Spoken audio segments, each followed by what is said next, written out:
Let me go back a bit in time. When I started up my business first in the UK, so I was trying to do my own import, no problem, part of the EU at the time. Then Brexit happened. When Brexit happened, I had massive issues, and I had actually to stop. Everything was being blocked at the doors of the UK, and that was actually impossible to go through. I'm working with a lot of difficulties here. Number one, I'm carrying liquid. Number two, I'm carrying glass. It's fragile. Number three, it's alcohol. So it goes into the category of excise goods. Welcome to Chain Reaction, the video podcast for the supply chain and logistics industry. In this podcast, we speak to industry leaders who share their ideas, thoughts, and anecdotes from within the logistics world. Hello, everyone. Welcome to another episode of Chain Reaction podcast. Today we have Jean-Philippe Fabre as a guest, and I'm pleased to welcome you on a podcast. Jean-Philippe is a serial entrepreneur. His interests range from finance, risk management, crypto, and then champagne, which was his childhood dream. So, Jean-Philippe, welcome to the podcast. Thank you so much. It is quite a diverse range of interests. So from, as I was saying, from finance and risk management to champagne. So could you tell our viewers and me especially how come you got such a diverse range of interests, and how you manage all of this, and what is the journey on which you've got to that point? Thank you very much, Michael. Yeah, indeed. When we put that together on a piece of paper, it doesn't look like it's a smooth transition, huh?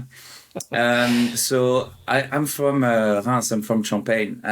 I always been within this area, and when when you grow up in a certain environment in a certain area, you don't realize really what you have around you. And it's only when I started studying abroad, studying in the UK, that when people were asking me, where do I come from Champagne, and people, I see eyes going really big and asking a lot of questions. And that's when I started to realize how actually a niche it was. So it's through traveling, through meeting new people and talking to diverse cultures that I started to realize actually it's really interesting, and sharing my already passion about it just open more eyes and open more doors. And I really wanted to, through the years, start cultivating a bit more this, no pun intended, cultivating this interest in champagne, and that's where I came into with a partner in the Grand Cru area to create my own brand with the mission to only sell to make a cuvée to sell abroad, and to educate. So that was the main mission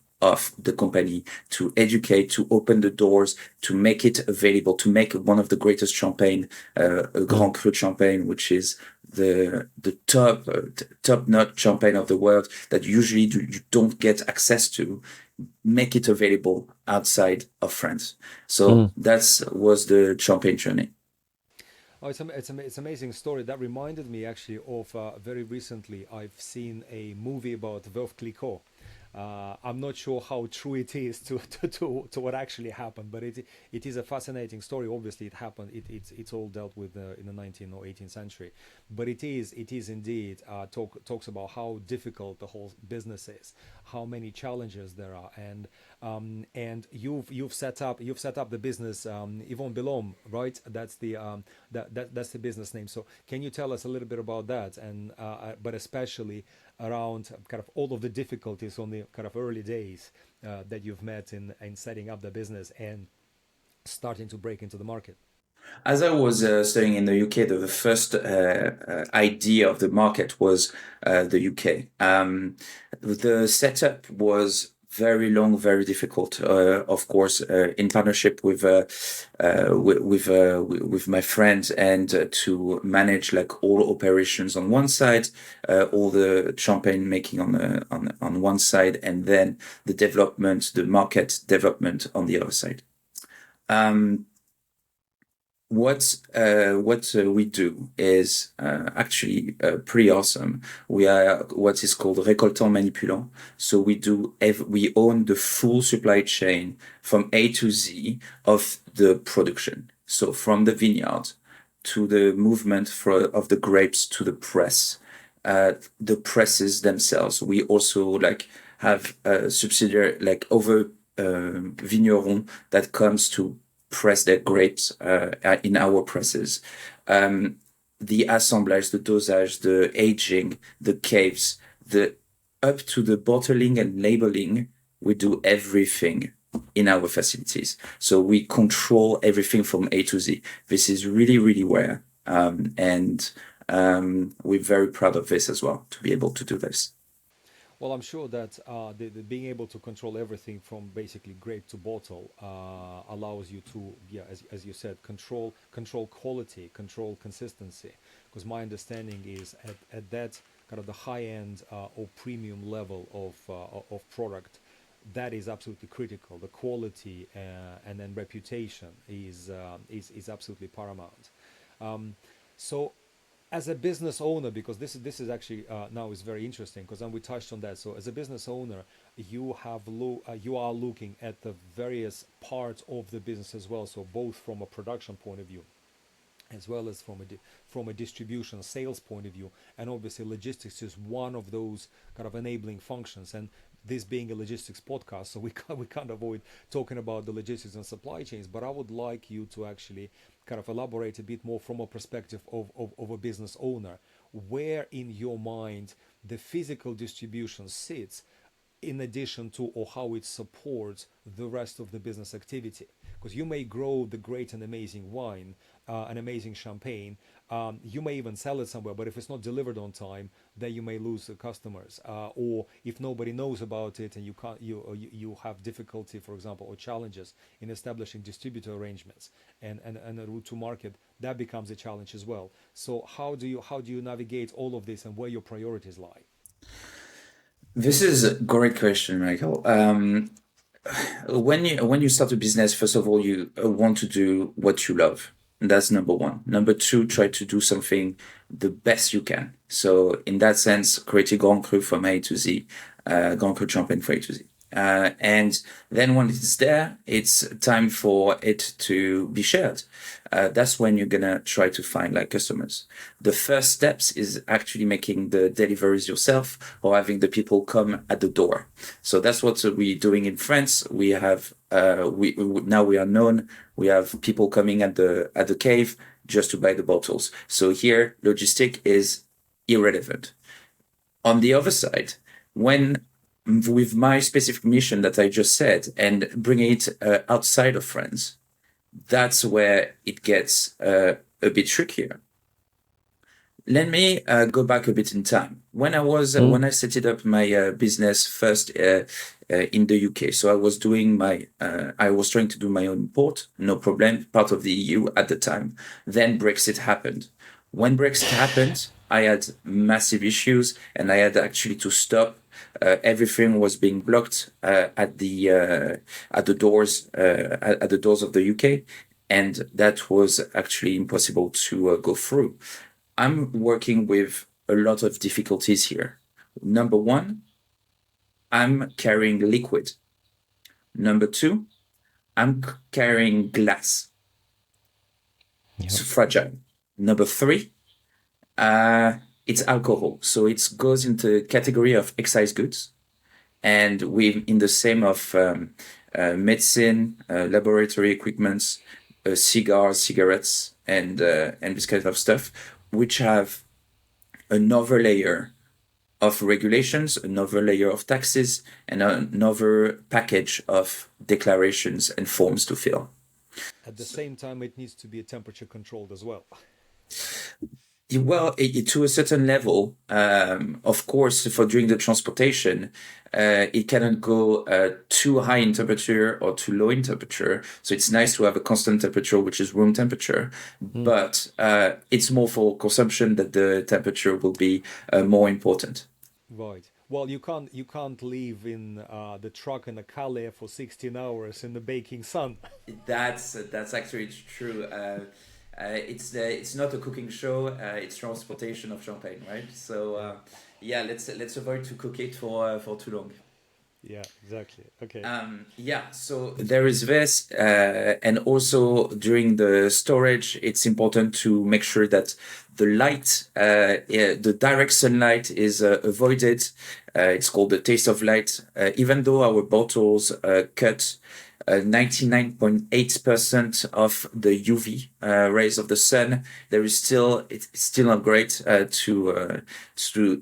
for everyone that listening. Don't put your bottles directly in the sun. That's pretty bad for them, even when you're consuming. Taste of light comes within 15 minutes. So drink your champagne fast. And Right. yeah. And yes, that was the first thing. And then I decided to actually change target. I've already done my work in the UK, and I was like, okay, it's time to try something else in Europe. And keep the UK for a later stage. So can I just on that? So after Brexit, essentially, because you faced so many administrative challenges, so demand was there. You had customers. You had the ability to sell. You did not have the ability, or you had massive barriers to actually get in the country. Yes. So I And then also you lost. stopped eventually. Yeah. So there is also another thing, right? Like right during Brexit, another thing happened at exactly the same time. I'm not sure if you remember. It's called COVID. It's Vaguely. vaguely right. So there was a massive drop in consumption of alcohol during that period. On premises, especially in the restaurants. Yeah, the restaurants people were not going. Yeah. Right. So many contracts were lost as well. So it was a combination of things that for a single person to handle, it was just not worth it in the end. Just impossible to work through this for as a small business. So what I thought is, okay, well, you know what? It worked really well in the UK. Let's do something else. The goal is not really it's for it to run, for people to discover this amazing champagne and to make Grand Cru available to more people and educate. So the format really changed. Now I'm working on Amsterdam specifically and the Netherlands, but much more Amsterdam, where it is a very tough market because they like their beer, they like their wine, and the champagne is there, but is not like the massive part. It's not the It's not mainstream. biggest market share. Yeah. So it's very niche, and I do corporate tastings. So I initiate people to basically how well, you know how a tasting works, right? I do corporate tastings. I do some events as well, and all this with the idea of making people understand the differences between a mainstream mass-produced product and a champagne Grand Cru, which is actually handcrafted from scratch with the care and attention that it deserves. You are listening to Chain Reaction. This podcast is brought to you by Phlox, the leading marketplace for the supply chain and logistics industry. Visit phlox.is to find out how you find the perfect supplier or make your services available to prospective buyers.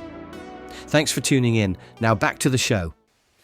Well, can you And then specifically, so no, I understand the challenges in the UK, and then we come back to that. And obviously in Europe and in Amsterdam, so it is less of a administrative challenge. So not paperwork is the same, obviously the same common market, no customs clearance. What role does logistics play? So let's say you want the business, you want distribution contracts, you want contracts with directly with restaurants, or you go via distributors. So what part does logistics play in enabling effective, not just supporting operations, but growing the business? So first of all, because it's excise goods, there is still customs. It's specific to excise goods. You still have to declare. You still have, even if it's within Europe, it's less than going abroad, less going to the UK, of course. But you still have to declare everything. You still have to pay a portion of excise goods excise tax on this, etc. Logistics in that sense play a role where it's of scalability. That's the only way for a solo person to be able not only to deliver, but also to focus on other topics, which are like negotiation, for example. Let's just say that. And logistic alleviate so much weight of and time for the deliveries. Deliveries takes extremely long time. It requires a lot of organization. And as a solo person, it's physically impossible for me to make my own deliveries because of volume and distance and time. It's impossible. So that's where a key role of logistics will come very, very handy. And the more is automatized now with all the platforms available, that's where the magic happens. Automatization of logistics. Right. So what? And we talked before the call. You mentioned that one of the channels for you to sell is Shopify. So the idea would be to have an automated signal coming from Shopify through to your logistics provider, who automatically handles the fulfillment and delivers orders without you needing to manage it manually and personally yourself. So logistics provider in that case becomes more like a partner, like your distribution partner, physical distribution partner, who can solve everything. So do you want to have, or ideally, would one partner satisfy all your needs, or you think might work better if you have a combination of partners? So for example, somebody can help out with customs, then you can have another partner who does, because in the UK it's called bonded warehousing, where you actually where you keep your stock before you pay the excise duties, and then you have a distribution partner that can handle different channels. You may have a channel to sell to a big merchants in the UK would be, I don't know, Majestic Wines or some other kind of big distributors that may have you on their shelves, as well as to individual restaurants where you sell single bottle quantities. So that's a good question. So there is definitely different steps to this. And if the least amount of people that I have to talk to, the better it is. So if there is one centralized solution that can actually take care of everything, and as you said, have also the distributors contracts at the end as well. Perfect. Like if the only thing that I have to do is provide product and of course like intervene when necessary, and the partner takes care of the rest, no problem. That would be an easy deal. Right. Okay. Well, that's very interesting, because that gets us back to the whole UK conversation. So you have left the UK after Brexit, after COVID, and now you're establishing and growing in Europe. But my understanding is you would like to get back to the UK. You're considering going back to the UK. So what are the biggest challenges that you face when looking Well, to get done? yes, I definitely have clients still asking us, sending me messages to ask when it will be available again. The hurdle that I'm having is actually prioritization. Of course, like if I had everything ready to go and no problem on the legal and custom side, then I think it would be fairly easy to perform. However, the business here in Europe is asking for maybe easier or different steps that are um, more straightforward and more revenue generating straight away. Mm. So this is just something of prioritization, which brings me back to my previous comment. If there is someone that already have the distribution contracts, and I say, listen, just provide your stock and bottles, no problem, no question asked. We're gonna take care of the rest.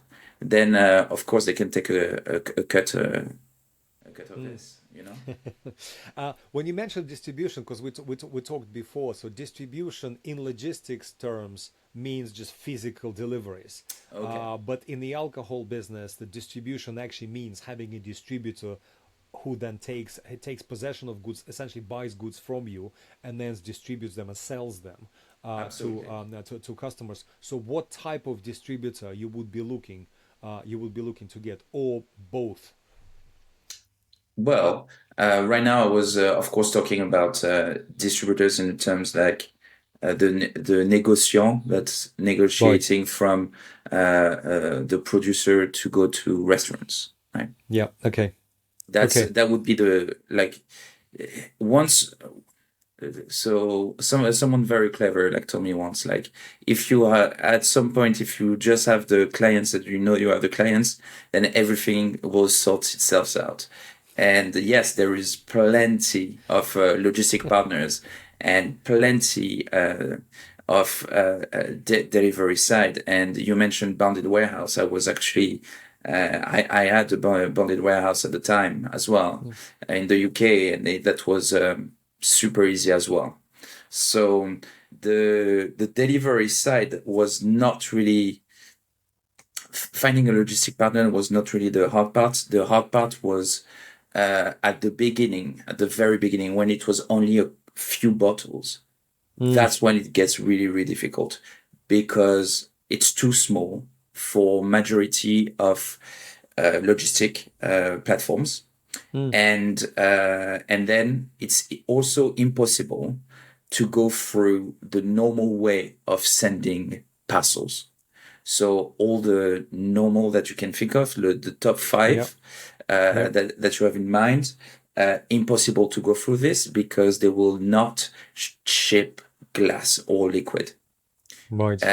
You need a special contract with them to sign, and before that, you need to meet with their representative, blah blah blah, which never happens Mm. because it's an automatic email, and then they ask you, okay, so how many bottles are you gonna sell or ship? And at the beginning is it's from 0 to 100, and they say no, we're not interested. So it's then impossible to this. So that's actually a very big difficulty that I had at the beginning. Right. Well, that is one of the problems that I saw as well with many of the, let's call it startup environments or market entries where the businesses cannot guarantee a sizable volumes, and then providers or distributors in that case are reluctant because they don't know how it's going to work, and they don't always see the opportunity to like or the desire to invest. Everyone wants to have a very easy business in that case. It's like, okay, give me a volume of, I don't know, 1,000 bottles a month, and I will easily do that for you. But yeah, okay, well, we need to get to 1,000 bottles a month first, and that's where the challenge is. And is that kind of your biggest concern at the moment? And where does the UK on your priorities? So you said that you work in kind of Amsterdam and Netherlands. or Amsterdam in particular. So what would be your next move after Amsterdam? Would that be UK, or you would go somewhere else like Germany, or I think I Belgium would was another? definitely after the Netherlands definitely try back on go back to To the to the UK. UK Mm, market. Yeah. okay. No, it's well, okay. Well, that's very interesting. So, we can definitely have a look at what, from a logistics point of view, and how we can help. There are lots of different marketplaces, and there are lots of different opportunities. But I'd like to also ask a little bit about. Well, you also mentioned the finance and the risk management part of this. Or how is that a complete parallel interest to Champagne, or that is also a part of your kind of your consideration and your work that you do? Well, it's everything is intriguing. When you own one or several companies, you have to be on top of everything. I finished my studies in London. I did a master in finance, Mm, and that's where actually the finance background comes from. I worked for investment banking for a while as well, mm, and yeah, so that teaches you first of all hard work, and second a lot of things about actually risk management and how to manage treasury and how to do accounting as well.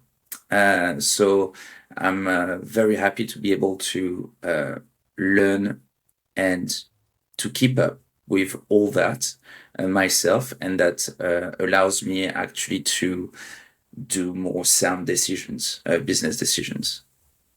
right.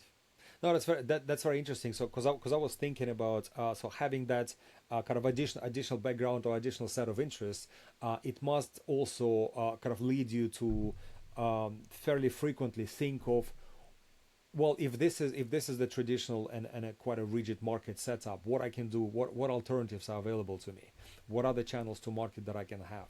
You can have, like, there are marketplaces for alcohol that are specifically kind of dedicated to, because I work for one of our clients. I work on the whiskey side of things. So there are quite a lot of, so it's also alcohol, it's also high excise duties, and some of the very expensive ones or very unique ones I also get find the different distributor models and a distribution model, so not always direct. So there could be that marketplaces. So you mentioned Shopify that you work with. So obviously Shopify works in the UK as well. So how would that is that a channel that you potentially consider? Because obviously working with Shopify would require Amazon, for crying out loud, actually sells alcohol these days.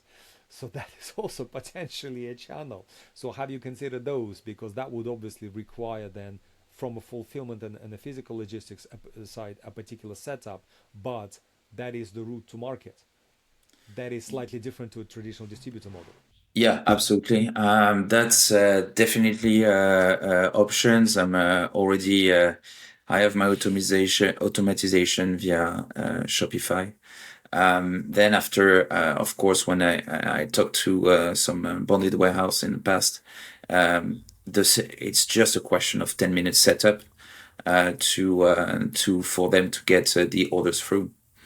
That's definitely a way I would do that for B2C, Mm. B2C sales. Yeah. So that's the that's an interesting question. So I mean, I think to potentially to kind of round up that conversation is, if we are taking the UK and this and the Shopify and the B2C is a step, what stops you? What stops you from turning it on and start selling in the UK? Right. So to start selling in the UK, it's so first there is as I said, the douane, the Yep. customs paperwork. I've tried to look into it. It was and I was like, okay, well, I definitely gonna need more time to look into Mm. this. Number Mm. one. Number two, in terms of registration to sell excise goods, there is, if I remember, there is a special thing, a special certificate, a special something that Mm. I had to do, and and sharing a lot of information, and that would have taken like months. Given that that would be also like starting slow and then increasing again, and that I do not have any more like contracts at a restaurant or via a distributor. One of the requirements for this paperwork to be done was actually to already have a contract. So it's a custom or paperwork. Catch-22, yes. It's the chicken and the egg, and it's infinite race to get something, and it would have been finding a distributor or restaurant that was ready to have like a contract. Ready to commit to something. Yeah, right? To commit to volume. Something. Which actually I didn't even have the authorization, and the authorization would have come only if I have a contract before. And I was like, this is a crazy loop that I will spend some time on later. Right. Okay. No, I completely understand that. So this kind of, as you said, chicken and egg kind of circular conversations will drain quite a lot of attention and quite a lot of energy. And then indeed, so since kind of our platform Flux is in the logistics space, so we'll try to find something. So we'll have a conversation afterwards if we can actually help you with finding a partner that may take some of that pain away. I mean, for at least from a logistics point of view. So thank you very much, Jean-Philippe, for being a guest on the podcast. It was absolutely amazing to have you here, and especially getting a point of view from the owner of the business that looks at variety of business challenges across the different kind of the functional areas, not just the logistics in particular. So hopefully that also gives our viewers, especially of the providers of logistics services, an appreciation of exactly what are the customers are actually thinking about, what makes them, what keeps them awake at night. Yeah. Thank you for coming to a podcast. Thank you. You're very welcome. And if any of the listeners are interested to actually try what a great champagne, they can always go on the website, and I'm sure you're gonna link the website. Oh, I will definitely link that. I think I'm already in that camp. I was thinking about having that conversation after the recording to actually say, where can I buy this? Because that sounds fascinating. And I know that you have like a lot of experts in logistics. Why don't they get a bottle and give me feedback on their experience on the logistics? Because I'm not a logistic expert, so maybe they can tell me what they think about the logistic already. That could be something, because I know that among the partners that we have, and quite a few of them deal with excise goods and with alcohol products. Quite a few of them are specialized in this space, so amazing.